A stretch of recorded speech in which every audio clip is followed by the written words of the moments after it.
ఎవరో ఒక అమ్మాయి అంబటి రాంబాబుతో మాట్లాడింది, పృథ్వీరాజ్‌తో మాట్లాడింది, అవంతి శ్రీనివాస్‌తో మాట్లాడింది, గోరంట్ల మాధవ్‌తో మాట్లాడింది. ఇట్లాగా మాట్లాడినటువంటి వాళ్ళ కారణంగా ఆ రోజున కామాంధులైనటువంటి వైఎస్ఆర్ కాంగ్రెస్ పార్టీ వాళ్ళయ్యారు.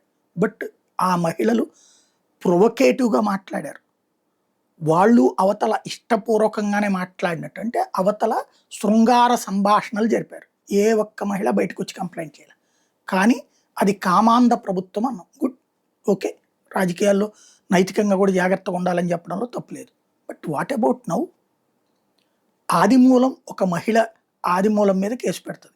ఆ తర్వాత కాంప్రమైజ్ అవుతది. ఏంటిది? అట్లాగే మొన్న జనసేన ఎమ్మెల్యే అరవ శ్రీధర్ మీద పెట్టినటువంటి అమ్మాయి. తర్వాత అమ్మాయినే కేసు పెడతారు. ఏంటిది? అట్లాగే అటు రవికుమార్ మీద కేసు కావచ్చు, నజీర్ మీద కేసు కావచ్చు, మహిళలు బయటకొచ్చి వాస్తవంగా ఒక ప్రజాప్రతినిధి ఆ స్థాయి వ్యక్తుల మీద బయటికి రావాలంటే ఎంత ధైర్యం కావాలి? ఏ అండ లేకుండా. నిజంగా వైసీపీ అండ ఉంటే ఇట్టుండేదా? వాళ్ళకెవరికి ఏ వైసీపీ అండలేదే.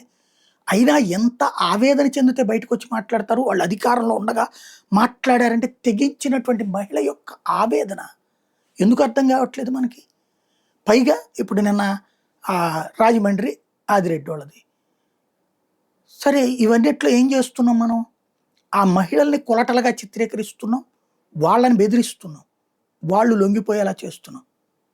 ఇదే మనం కోరుకున్న ప్రజాస్వామ్యం? ఇదివరకు ఏమీ లేని చోట ఏదో ఉందన్న ప్రచారం చేశాం. ఇప్పుడు కళ్ళ ఎదురుగుండా కనబడుతుంటే ఆ తర్వాత కాంప్రమైజ్ అయిపోయారు కాబట్టి వాళ్ళు బ్లాక్‌మెయిలర్‌లని ప్రజలకు పరిచయం చేస్తున్నాం, ప్రచారం చేస్తున్నాం. ఇది బాధ్యతాయుతమైనటువంటి ప్రజాస్వామ్యతమైన వాతావరణమేనా?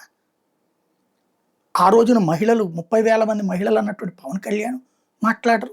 ఇటు చంద్రబాబు మాట్లాడరు. ఆ తర్వాత ఆళ్ళ మీడియా కూడా సైలెంట్ అయిపోతుంది. ఎక్కడికి వెళ్తున్నాం మనం?